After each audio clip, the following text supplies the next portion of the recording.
आप सभी भाई बहनों का सर्व कल्याण वृक्ष की प्रश्नोत्तर ज्ञान कक्षा में एक बार फिर स्वागत है। आज की प्रश्नोत्तर ज्ञान कक्षा का प्रश्न है, आत्मा शरीर के छोड़ते ही जाती कहाँ है?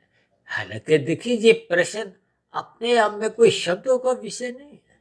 इसके पीछे की देखिए पृष्ठभूमि बहुत ही एक सूक्ष्म स्तर पर होती है, क्योंकि आत्मा और परमात्मा ये दोनों चेतन सत्ताएं हैं। आत्मा ज्ञान स्वरूप है, जबकि परमात्मा आनंद स्वरूप सत्ता है। और आत्मा में परमात्मा का अंश इसलिए कहा जाता है क्योंकि परमात्मा एक सर्वव्यापी सत्ता है।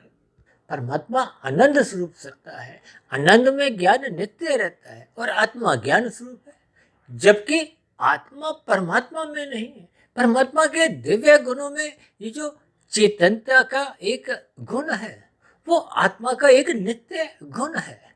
इन सभी स्थितियों को जब तक आप और हम ज्ञान पूर्वक समझते नहीं, देखिए प्रकृति के तीन गुण भले ही नित्य हैं, ये तमोगुण, रजोगुण और सतोगुण, इनकी सम अवस्था को प्रकृति कहा जाता है। साधारण बोलचाल में तो जिस माया को पृथ्वी, जल, अग्नि, वायु, आकाश को आप और हम प्रत्यक्ष रूप से लगभग देखते हैं, हालांकि पृथ्वी, जल और अग्नि को आप और हम प्रत्यक्ष रूप से कुछ देखकर, छूकर इसका अनुभव करते हैं, जबकि वायु को आप और हम प्रत्यक्ष रूप से देख नहीं पाते।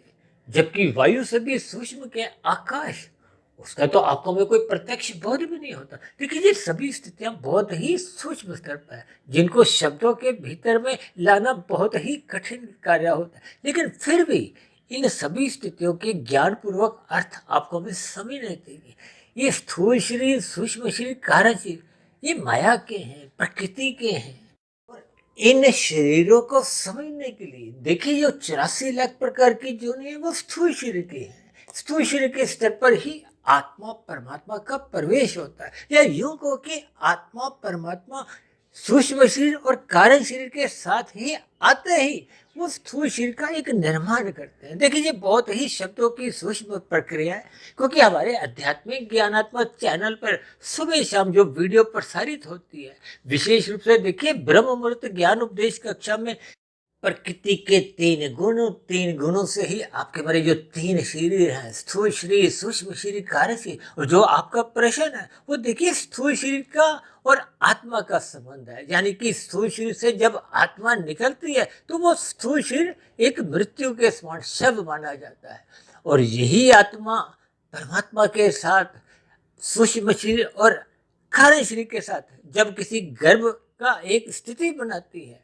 तो फिर स्थूल शरीर का निर्माण होता है। इन सभी सूक्ष्म स्थितियों को समझने के लिए आपको विभिन्न प्रकार के कुछ और वीडियो भी सुनने होंगे, ताकि इन सभी स्थितियों को आप क्रमबद्ध तरीके से ज्ञान की कड़ियां जोड़ते हुए इन सभी सूक्ष्म तत्वों पर ब्रह्म मुहूर्त पर उठकर निरंतर इन पर चिंतन, मनन, शोध की प्रक्रिया बनानी होगी। तभी इन सूक्ष्म विषयों का कुछ आंशिक ज्ञान आपको में समझ में आने लगता है, क्योंकि परमात्मा की देखिए ये माया बहुत ही विचित्र है। हालांकि हम देखिए प्रतिदिन सुबह शाम जो ब्रह्म मुहूर्त ज्ञान उपदेश कक्षा और शाम को संध्या बेला ज्ञान कक्षा में इन सभी स्थितियों पर कुछ ना कुछ प्रकाश डालते हैं।